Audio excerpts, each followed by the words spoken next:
Buenas tardes, ya llegamos a este jueves, que es el llamado Jueves Santo, y estamos reflexionando la cuarta, última frase que nuestro Señor Jesucristo dijo estando en la cruz del Calvario. Y créame que esta es una de las palabras más desgarradoras de las 7. Esta se encuentra registrada en la Biblia en el Evangelio de Marcos, en el capítulo 15, a partir del versículo 29 y hasta el versículo 34. Voy a leer y dice así: Y los que pasaban le injuriaban meneando la cabeza y diciendo: Va, tú que derribas el templo de Dios y en 3 días lo reedificas, sálvate a ti mismo y desciende de la cruz. De esta manera también los principales sacerdotes, escarneciendo, se decían unos a otros con los escribas: A otros salvó, a sí mismo no se puede salvar. El Cristo, Rey de Israel, descienda ahora de la cruz para que veamos y creamos. También los que estaban crucificados con él le injuriaban. Cuando vino la hora sexta, hubo tinieblas sobre toda la tierra hasta la hora novena. Y a la hora novena, Jesús clamó a gran voz diciendo: Eloí, Eloí, lama sabactani, que traducido es: Dios mío, ¿por qué me has desamparado? Me llama mucho la atención que de todas las frases que hasta este momento ha dicho, esta es la primera que menciona que clamó a gran voz. Estamos hablando de que Jesucristo estaba gritando. Mi pregunta y mi reflexión es: ¿este grito era un grito desesperado? Y cuando leemos el contenido de la palabra, Dios mío, ¿por qué me has desamparado? La pregunta que viene a nuestra mente tal vez sea: ¿realmente Dios desamparó a su Hijo amado Jesucristo en ese momento más difícil de su vida? ¿O por qué Jesús hizo este reclamo a ese amoroso Padre públicamente y a gran voz? Este es uno de los momentos culminantes en la cruz. Y es cuando tenemos que preguntarnos: ¿qué fue lo que pasó ahí? ¿Qué pasó en ese momento en la cruz? Lo que leemos aquí en el pasaje se nos dice que ya habían pasado alrededor de 6 horas desde que Jesús había iniciado su momento culminante siendo levantado en la cruz, y hasta este momento habían pasado 6 horas. Por lo que leemos aquí, esas horas previas la gente estaba demandándole a Jesús que hiciera algo por él mismo, que manifestara su poder como Mesías y que descendiera de la cruz, que se salvara. Uno de los ladrones, ya lo vimos, también le reclamaba y le decía: sálvate a ti mismo y sálvate a nosotros. Después hubo silencio sobre toda la tierra y hubo oscuridad. Dice que hubo tinieblas desde la hora sexta hasta la hora novena. Y después de ese tiempo de silencio vino el grito de nuestro Señor Jesucristo. ¿Qué es lo que Jesús estaba haciendo en ese momento? Yo recuerdo que Jesús, en su oración en Juan 17, en el versículo 3, les dice a sus discípulos: y esta es la vida eterna, que te conozcan a ti, el único Dios verdadero, y a Jesucristo, a quien has enviado.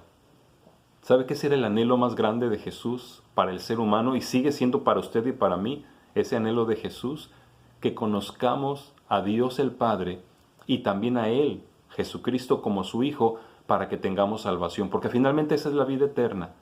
Pero entonces había un gran problema, y existe aún para muchos ese gran problema: es el pecado. El pecado nos impide llegar a la presencia de Dios.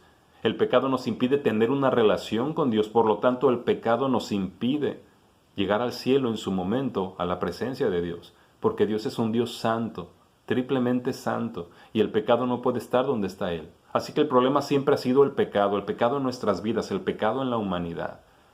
¿Y qué tenía que suceder? Alguien tenía que pagar. Porque dice la misma Biblia que la paga del pecado es muerte. Es por eso que los seres humanos morimos eternamente si no tenemos el perdón de pecados, porque tenemos que pagar por nuestro pecado. Y no es algo que Dios haya establecido por simple gusto, sino que la única manera de eliminar el pecado para llegar a Dios es la muerte. Pero los seres humanos morimos en pecado y no podemos llegar a Dios.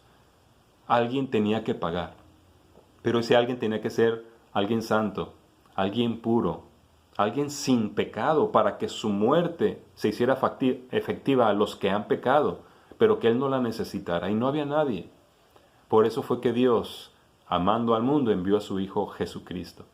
Él vivió en este mundo 33 años y no cometió pecado. Fue tentado en todo, dice la Biblia, pero sin pecado. Por eso cuando Juan el Bautista lo miró acercarse, en esa ocasión dijo: «He aquí el Cordero de Dios que quita el pecado del mundo». Dios había establecido los sacrificios en el Antiguo Testamento precisamente para resolver el pecado. Para que el pecado pudiera ser perdonado en el pueblo de Israel, tenían que sacrificar un cordero joven de 1 año, sin ningún defecto, sin ninguna mancha. Su sangre tenía que ser derramada y luego esa sangre era esparcida en el altar y hacia las personas, en señal del perdón. Así que sí fue establecido desde el principio. Y créame, todos hemos pecado. Y también lo dice la Biblia: por cuanto todos pecaron y están destituidos de la gloria de Dios. ¿Cómo se podía resolver ese problema? La única manera era que muriera un Cordero santo, humano, sin pecado. Y ese es nuestro Señor Jesucristo. Así que para comprender esto, permítame leerle en la profecía de Isaías, en el capítulo 53, lo que se dice siglos antes del nacimiento y de la muerte de Jesús acerca de él mismo. Dice: «Despreciado y desechado entre los hombres, varón de dolores, experimentado en quebranto, y como que escondimos de él el rostro, fue menospreciado y no lo estimamos. Ciertamente llevó él nuestras enfermedades y sufrió nuestros dolores, y nosotros le tuvimos por azotado, por herido de Dios y abatido. Mas él, herido fue por nuestras rebeliones, molido por nuestros pecados. El castigo de nuestra paz fue sobre él, y por su llaga fuimos nosotros curados. Todos nosotros nos descarriamos como ovejas, cada cual se apartó por su camino, mas Jehová cargó en él el pecado de todos nosotros». No sé si alcanza a captar, pero aquí dice exactamente lo que estaba pasando en la cruz en el momento que el Señor Jesucristo gritó esta cuarta palabra. Dice que Dios cargó en él el pecado de todos nosotros. En ese momento, el pecado de la humanidad, de los que habían existido, de los que estaban existiendo y de los que íbamos a existir como nosotros, estaba siendo depositado literalmente en el cuerpo de Jesucristo, para que Él muriera por ellos.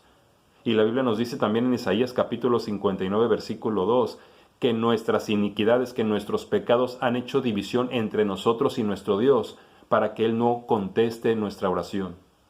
El pecado nos impide percibir a Dios. Entonces, cuando el Señor Jesucristo recibió en Él el pecado de todos nosotros, experimentó lo que todo ser humano experimenta cuando hay pecado en su vida: distanciamiento del Padre, alejamiento de Dios. Por primera vez, y es importante que lo capte, por primera vez en la eternidad, el Hijo, que está unido al Padre, experimentó esa sensación de abandono del Padre por causa del pecado. Nuestros pecados fueron puestos sobre su cuerpo y en ese momento el Cristo, lleno de pecado en la cruz, ya no experimentó la cercanía del Padre, ya no experimentó su unidad con el Padre. Y entonces no pudo evitar el grito desesperado: «Sí, Dios mío, ¿por qué me has abandonado?». Y lo estaba experimentando por nosotros. Es importante aclarar entonces que Dios no abandonó al Hijo. Al contrario, estaba ahí. Pero nuestros pecados, los de usted, los míos, los de toda la humanidad, hicieron que Jesucristo experimentara ese abandono. Y lo exclamó con un grito desesperado: Dios mío, ¿por qué me has desamparado?». Entonces lo hizo por nosotros, por usted y por mí. Nosotros necesitábamos un sustituto, alguien que muriera por nosotros, un Cordero vivo, santo, perfecto, que pagara por los pecados, porque nuestro Dios justo no puede solamente anularlo, porque se tiene que pagar, pero no quiere que nosotros paguemos, y envió a su Hijo por amor, para que pagara. Por eso Jesús murió. Esta cuarta palabra nos debe recordar a cada uno de nosotros el amor tremendo del Padre al entregar a su Hijo, pero también el amor maravilloso del Hijo entregando su vida en sustitución a la nuestra. Él ocupó mi lugar. Él ocupó el lugar de usted. ¿Cómo no agradecerle? ¿Cómo no entregarle nuestras vidas? Él es el Cordero de Dios que quita el pecado del mundo, pero para quitarlo tenía que morir, tenía que pagar. El abandono que experimentó Jesús lo hizo sabiendo que eso nos salvaría a nosotros. Así que si Él es el sustituto, si Él murió por nosotros, ¿por qué no ahora nosotros decidimos vivir por Él? Él murió por mí, ¿por qué no vivir para Él? Entregar nuestras vidas. Finalmente el pecado fue pagado ahí cuando Jesús murió. Si usted y yo no queremos experimentar el abandono del Padre, la distancia que el pecado provoca, si queremos derribar ese muro de separación, necesitamos creer en Jesucristo y en lo que hizo en la cruz. Todo eso fue por usted y por mí. Así que yo quiero invitarle a reflexionar.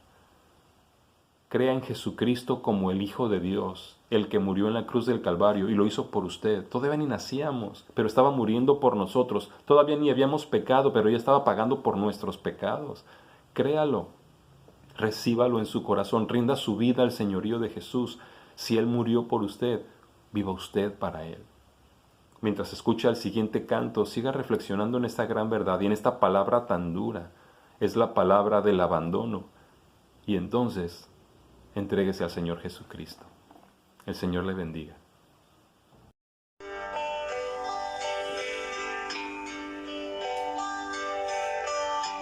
Si tu corazón herido está,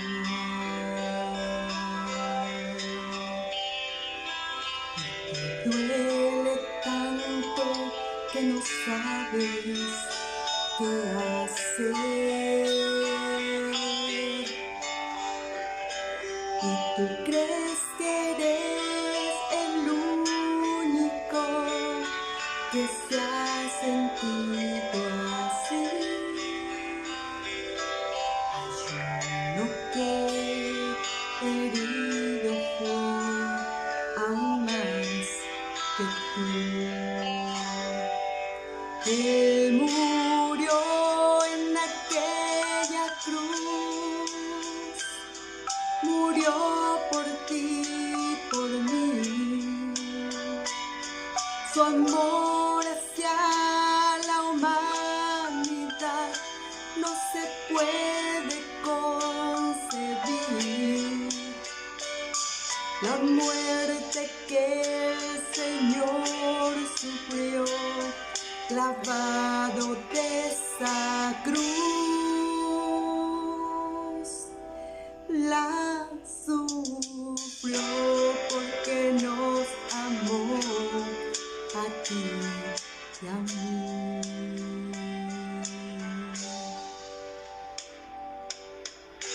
Si tú sientes que has llegado al fin, te sientes solo y sin nadie a quien ir, y tú dices que no hay nadie que ha sufrido como tú. Hay uno que ha sufrido más, aún más que tú. Él murió en aquella cruz, murió por ti, por mí. Su amor hacia la humanidad no se puede concebir. La muerte que el Señor sufrió, clavado de esa cruz, la sufrió porque nos amó a ti y a mí. Él murió en aquella cruz, murió por ti, por mí. Su amor hacia la humanidad no se puede concebir.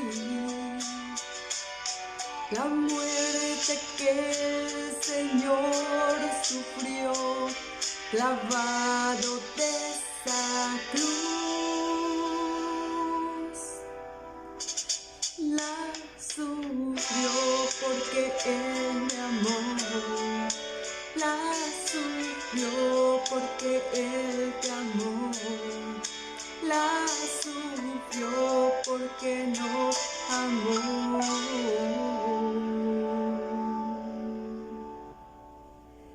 A ti y a mí.